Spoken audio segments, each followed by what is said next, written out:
Dije que no al cuidado de los nietos en Navidad, y mi nuera creída mandó a los niños en taxi a mi antigua dirección. No sabía que me había mudado, y una sola llamada esa noche desató una tormenta de consecuencias que jamás se imaginó. Pero antes de que todo explotara, todo empezó una tranquila mañana de diciembre. La historia que vas a escuchar es una obra de ficción creada por el equipo de redacción del canal H2 Historias.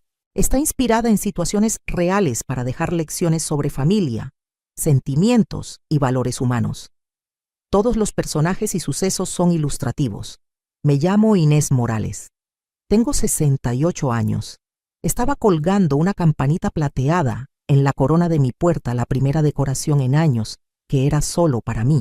El barrio de Coyoacán está mucho más tranquilo que la colonia residencial que dejé atrás en Zapopan, y yo saboreaba ese silencio.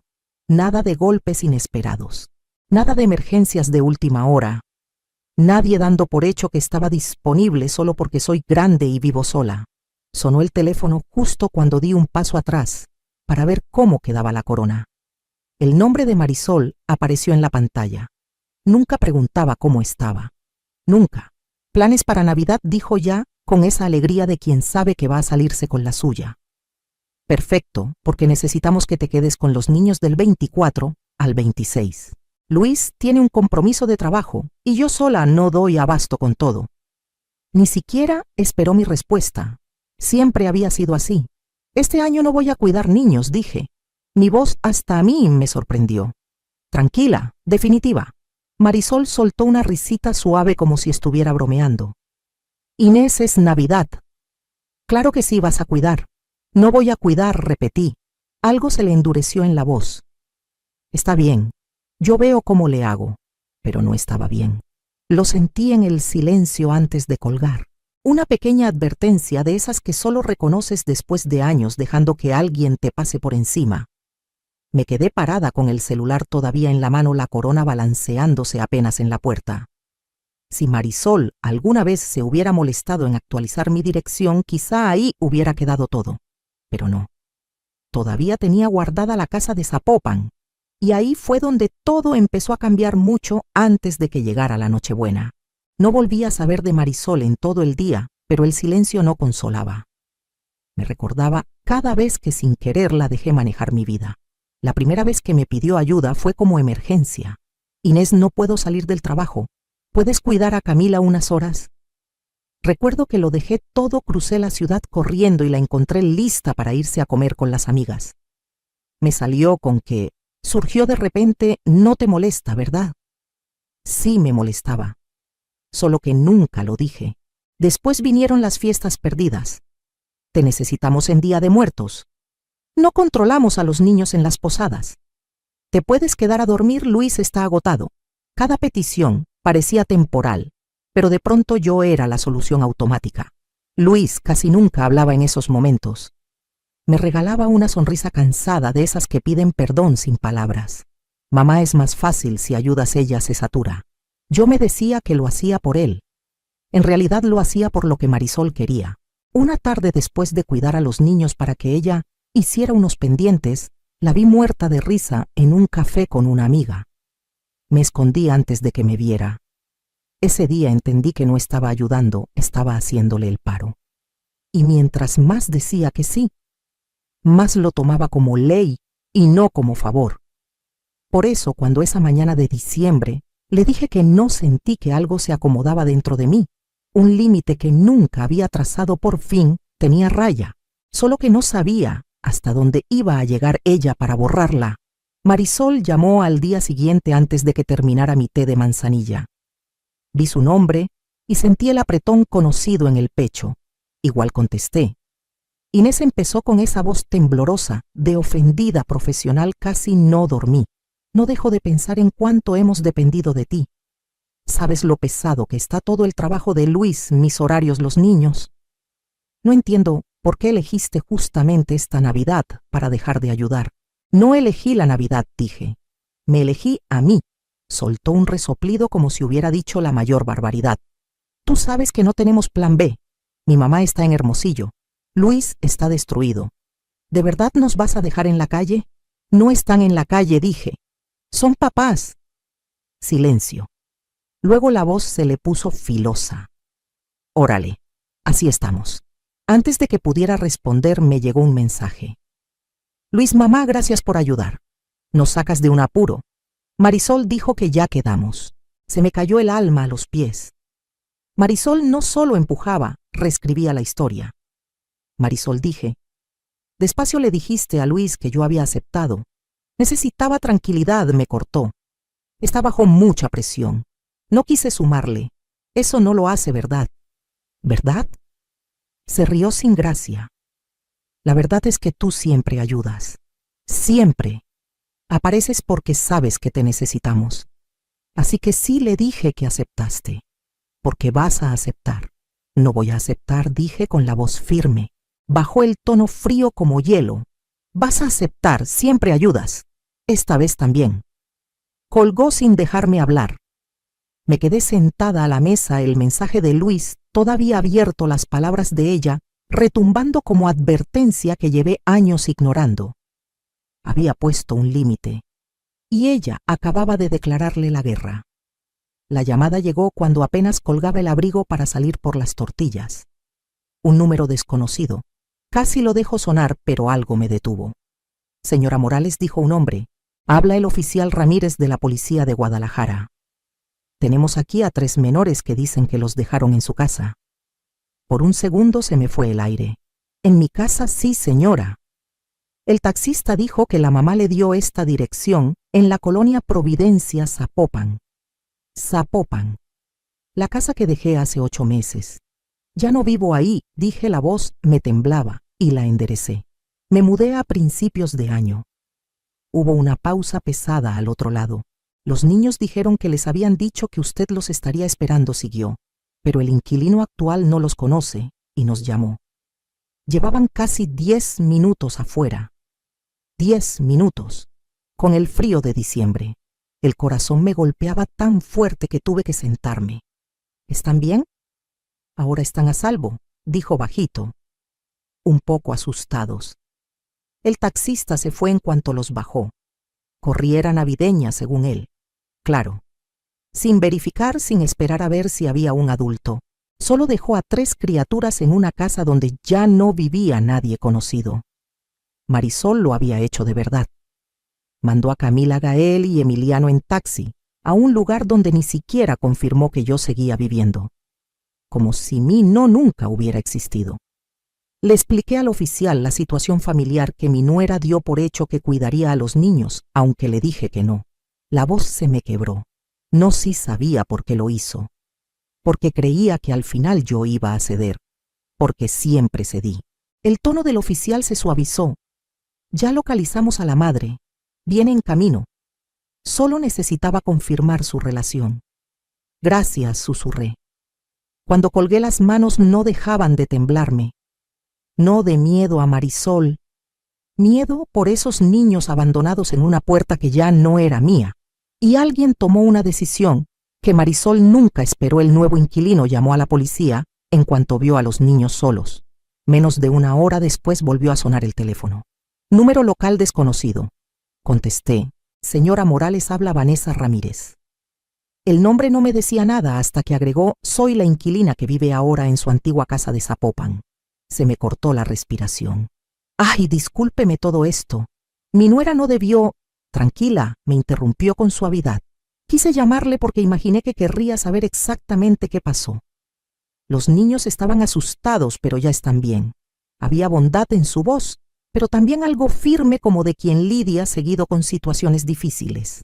Fui yo quien le pidió al señor que llamara a la policía porque no sabía quiénes eran, continuó. Y porque soy reportante obligada del DIF. El cuarto se quedó en silencio. Del DIF, sí. Cuando menores quedan sin supervisión en una situación potencialmente peligrosa, estoy obligada a levantar un reporte.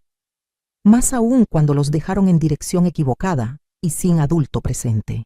Sentí vergüenza y coraje revueltos, no contra Vanessa, sino contra Marisol. Contra la imprudencia, contra la ceguera. No quiero que piense que esto es un ataque a su familia, añadió. No es castigo, es protección. Lo de hoy no se puede pasar por alto. Lo entiendo, dije. Y lo entendía. Si yo hubiera abierto esa puerta y encontrado a 3 niños solos, también habría pedido ayuda. La voz de Vanessa se suavizó más. Siento que esté en medio de esto, pero le prometo que el proceso es para cuidar a esos niños. Cuando colgamos me quedé en silencio, sus palabras dando vueltas. Marisol todavía no sabía. No tenía idea de lo que se le venía encima. Marisol llamó antes de que anocheciera. Ni siquiera saludó. ¿Cómo te atreves? Disparó. La policía dijo que tú les dijiste que no ibas a recibir a los niños.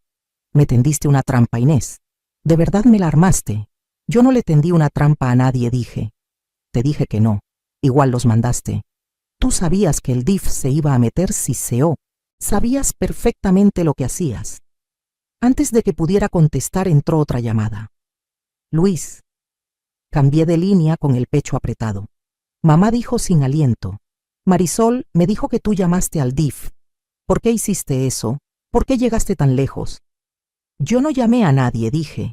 La inquilina de la casa vieja tuvo que reportar. Es obligada. ¿Pudiste avisarnos? Dijo la voz rota. ¿Pudiste hacer algo? Hice algo, dije bajito. Te dije a Marisol que no. No respondió. Solo colgó. Minutos después llamó Antonio, mi exmarido. No hablábamos desde hacía meses. Inés ladró. ¿Qué chingados pasó? Marisol está llorando. Luis está furioso. La Navidad es un desastre y tú estás en el centro de todo. No fui yo, dije. Marisol tomó una decisión peligrosa. Estás saturada, me cortó. Y tú abandonaste a tu familia cuando más te necesitaban. Las palabras dolieron como si abrieran heridas viejas que nunca cerraron. No abandoné a nadie, susurré. Puse un solo límite. Antonio soltó el aire lleno de decepción. Pues mira lo que desataste. Colgó. Me quedé en la calma de mi departamento, el celular todavía encendido, las manos temblando. Toda la vida había sido la solución fácil. Ahora era la villana fácil. Y nadie quería escuchar la verdad. La primera visita del DIF fue a la mañana siguiente. Luis me llamó después, la voz tensa. Vinieron a la casa, dijo. Le preguntaron a Marisol por horarios, supervisión, rutinas. Todo. Mantuve la voz serena. Están haciendo su trabajo. Está en pánico, dijo. Les dijo que tú llamaste porque estás enojada con ella. Yo no llamé a nadie, dije. Y ella lo sabe. Se oyó una discusión ahogada, la voz de Marisol aguda y nerviosa. Luis bajó la suya. Ahora piden las boletas de la escuela. Quieren cerciorarse de que los niños no faltan. Están siendo minuciosos, dije. Ella cree que tú estás detrás de todo, susurró. Antes de que pudiera responder, Marisol le quitó el teléfono. Esto se está saliendo de control, disparó. Quieren hablar con los vecinos. Preguntan si nos han oído gritos o si han visto a los niños solos afuera. Esto es una humillación. Tú no me hiciste caso, dije. Los mandaste a la casa equivocada.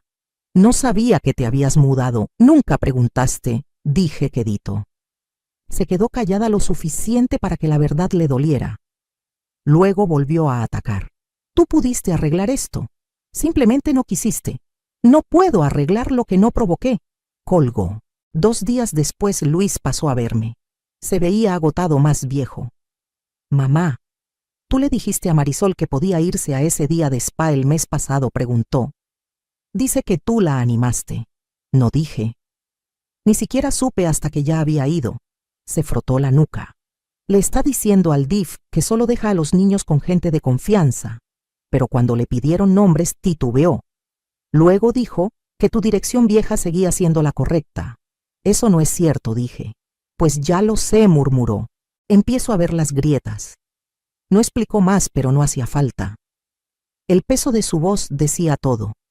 Marisol siempre había contado conmigo para limpiar sus desastres. Ahora enfrentaba consecuencias que eran solo suyas. Yo casi no uso redes, pero mi sobrina Daniela sí. Me llamó una tarde con la voz llena de incredulidad. Tía Inés, ¿ya viste lo que puso Marisol? No, dije. ¿Qué escribió? Te mando captura. Segundos después apareció la imagen. Marisol había subido un párrafo dramático sobre foto desenfocada de los niños. Hay gente que finge querer a la familia hasta que de verdad la necesitas. Ahora nos investigan porque alguien quiso castigarnos. Pidan por nosotros en este momento tan difícil. Cientos de reacciones, decenas de comentarios. Fuerza, mami. Hay gente muy cruel. Tú no mereces esto. Y luego poco a poco el cambio. Un comentario nuevo. Espera, no es esto de los niños que dejaron en casa equivocada. Otro. Una amiga tiene vecina que trabaja en el DIEF. Contó un caso idéntico. Dijo que los niños estuvieron solos varios minutos hasta que alguien se dio cuenta. Sentí que se me aceleraba el pulso. Daniela volvió a escribir. Tía, sigue leyendo. Llegaban más comentarios. Si alguien te dice que no puede cuidar eso, no es castigarte. Los reportantes obligados no tienen opción. Los niños no deben quedarse con desconocidos ni en direcciones erróneas. Los comentarios de apoyo se fueron apagando. Las preguntas se hicieron más duras. Y de pronto, así nomás, el post desapareció. Un minuto después, Daniela mandó el último mensaje: está que echa humo. Está bloqueando a medio mundo. Dejé el celular sintiendo una mezcla rara de tristeza y alivio. Marisol siempre había controlado la versión familiar de los hechos, pero Internet no se dobla como ella esperaba, y la verdad empezaba a asomarse por las rendijas. La llamada de Vanessa llegó un jueves tranquilo por la mañana. Reconocí su número de inmediato. Señora Morales, dijo, quería actualizarla. El caso está por cerrarse. Exhalé, la tensión se aflojó en sitios que ni sabía que tenía tensos. Gracias por avisarme. Habrá un último requisito, continuó. Marisol deberá tomar un curso corto de crianza. Es estándar cuando hay falta de supervisión. No tiene que aceptar culpa, solo demostrar que entiende los protocolos de seguridad. Asentí aunque no me viera. Agradezco mucho su amabilidad en todo esto. Es mi trabajo, dijo suave. Pero también quiero que sepa que usted no provocó nada. Respondió con responsabilidad. El sistema intervino donde tenía que intervenir. Cuando colgamos me quedé callada hasta que tocaron la puerta. Al abrir, ahí estaba Luis, con las manos metidas hasta el fondo de los bolsillos de la chamarra, mirando al piso. Mamá, dijo apenas audible. ¿Puedo pasar? Entró sin esperar respuesta y se quedó parado junto a la mesa como si no supiera si merecía sentarse. Perdón, dijo al fin. No te escuché. Me creí todo lo que Marisol me dijo. Pensé que nos estabas castigando. No los estaba castigando, dije. Estaba cuidando mis límites. Y tus hijos corrieron peligro porque nadie respetó mi no. Tragó saliva con trabajo. Ahora lo sé. Hoy el DIF me habló a solas. Me dijeron que los niños estuvieron casi 10 minutos afuera en el frío. No puedo creer que dejamos que llegara tan lejos. Tú no dejaste, dije. Marisol eligió. Se pasó las manos por la cara rendido. Empieza el curso la próxima semana. Está enojada, pero también está asustada. Por un largo rato ninguno habló. Luego me miró con algo que no le había visto en años: humildad. Gracias por no rendirte con nosotros. La tormenta había sido ruidosa y cruel, pero por primera vez sentí que el viento se calmaba. La familia se reunió 2 semanas después de que cerraran el caso. No fue gran cosa, solo una comida tranquila, después de fiestas que Luis insistió en organizar, pero acepté ir. No sabía cómo iba a portarse Marisol, ni si me dirigiría la palabra, pero quería ver a los niños. Cuando crucé la puerta, Camila me vio primero. Abue corrió a mis brazos seguida de los niños con su risa limpia y sin cargas. Ellos no sabían de DIF, ni reportes, ni pleitos. Solo sabían que yo era la que los quería. Marisol apareció segundos después en el marco de la cocina. Postura tiesa, sonrisa medida. Inés dijo: gracias por venir. Fue la primera vez en años que su voz no traía prepotencia ni suposición, solo cautela educada. Durante la comida me habló lo estrictamente necesario, frases cortas, respuestas calculadas. No me molestó. El silencio era mejor que la manipulación. Después del postre, cuando Luis sacó a los niños al patio, Marisol se me acercó junto a la barra. Dudó, retorciendo las manos. Quería preguntarte. Hizo pausa buscando mi rostro. La Nochevieja está complicada para nosotros. ¿Podrías cuidar a los niños esa noche? Esta vez la voz no exigía, tampoco endulzaba. Era esperanza que ya sabía que la respuesta no le pertenecía. Sonreí suave. No cruel, solo segura. No puedo, pero ojalá encuentren a alguien. Parpadeó leve sorpresa y luego aceptación. Está bien, dijo bajito. Gracias por considerarlo. Cuando se alejó sentí una calma que se asentaba dentro de mí. No era victoria, no era venganza. Era algo firme y ganado. Durante 68 años me enseñaron que amor era doblarse, sacrificar a parecer aunque me estuviera rompiendo. Pero este año aprendí otra cosa. Los límites no destruyen familias. Revelan qué partes de la familia estaban construidas sobre exigencia y no sobre respeto. Y cuando la gente deja de beneficiarse de tu silencio, por fin aprende a tratarte con honestidad. Si alguna vez reconstruiste tu vida diciendo un no honesto, da like, deja un comentario o suscríbete para más historias así. Algunos límites se sienten fríos, pero solo para quienes demasiado tiempo se calentaron con tu calor.